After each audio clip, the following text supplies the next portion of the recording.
perlengkapan apa aja yang dibutuhkan oleh seorang kiper. Nah, kita mulai dari bagian kaki ya. Untuk bagian lutut, bagian kaki ataupun lutut itu ada yang namanya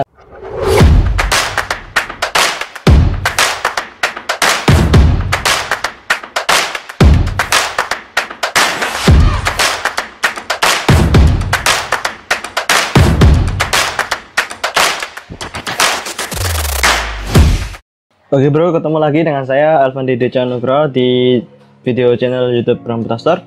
Nah, di kesempatan kali ini saya akan memberi tips kepada kalian apa saja peralatan ataupun perlengkapan yang dibutuhkan oleh seorang kiper. Seorang kiper futsal biasanya kan yang paling ribet perlengkapannya itu kiper futsal. Nah, di video kali ini saya akan memberi tips kepada kalian perlengkapan apa aja yang dibutuhkan oleh seorang kiper. Nah, kita mulai dari bagian kaki ya. Untuk bagian lutut, bagian kaki ataupun lutut itu ada yang namanya knee pad. Nah, knee pad itu seperti ini bentuk barangnya. Nah, ini bentuk knee pad. Saya ambil merek dari Jonas ya. Knee pad Jonas, yaitu Jonas Maxim V3.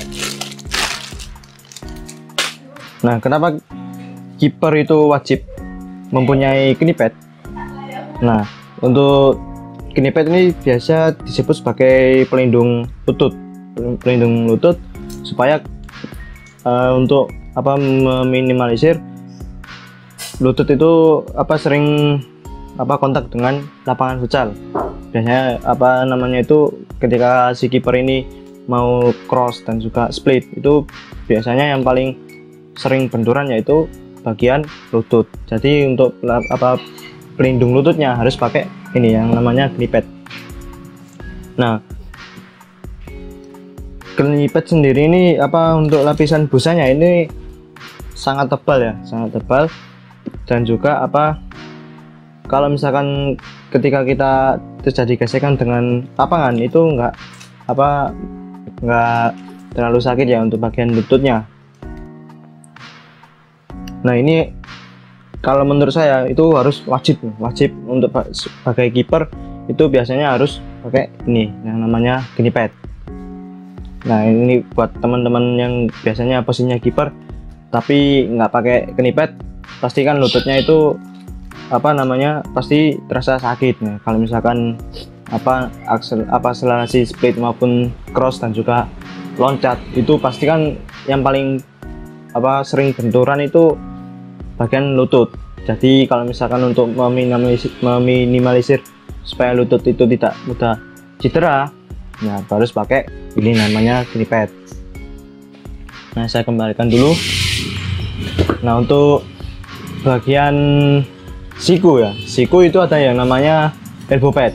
Elbow pad itu bentuknya seperti ini. Nah,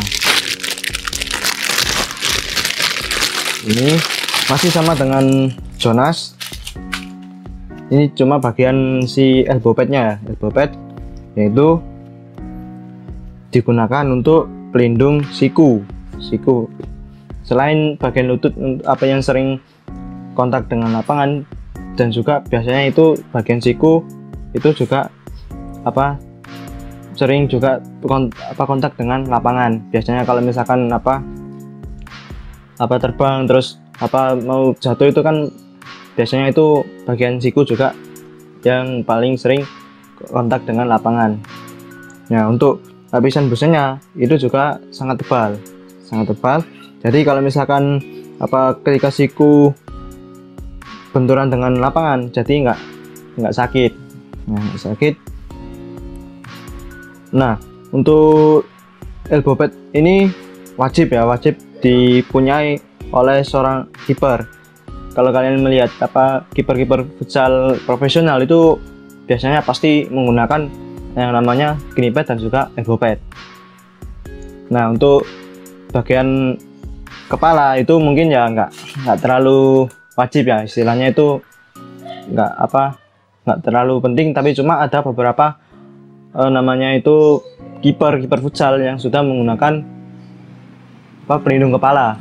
Yaitu ya kalau misalkan kalian yaitu Nazil ya, Muhammad Nazil Purnama yang menggunakan helmet atau pelindung kepala. Itu juga supaya lebih safety ya ketika kiper futsal bermain, itu pasti juga ada kontak dengan kepala. Kalau biasanya itu kalau misalkan ambil bola itu kan mesti kadang benturan dengan pemain lawan ya, ketika itu duel.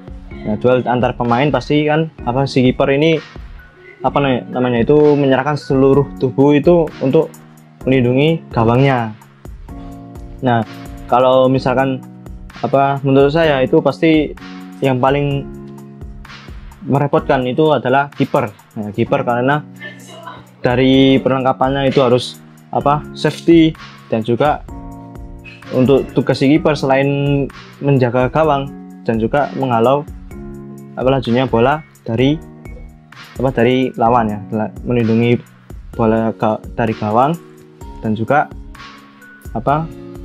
melakukan apa saja demi gawangnya itu nggak kebobolan. Jadi harus menyerahkan seluruh tubuhnya ya. Mungkin itu tips dari saya mengenai perlengkapan apa saja yang diperlukan oleh seorang kiper ya. Kalau misalkan kamu punya pendapat, jangan lupa ketik di kolom komentar ya, karena saya suka dengan pendapat-pendapat yang membangun, yang positif. Oke, sekian video dari saya. Jangan lupa klik tombol subscribe, nantikan video-video saya selanjutnya. Oke, sekian, terima kasih, sampai jumpa.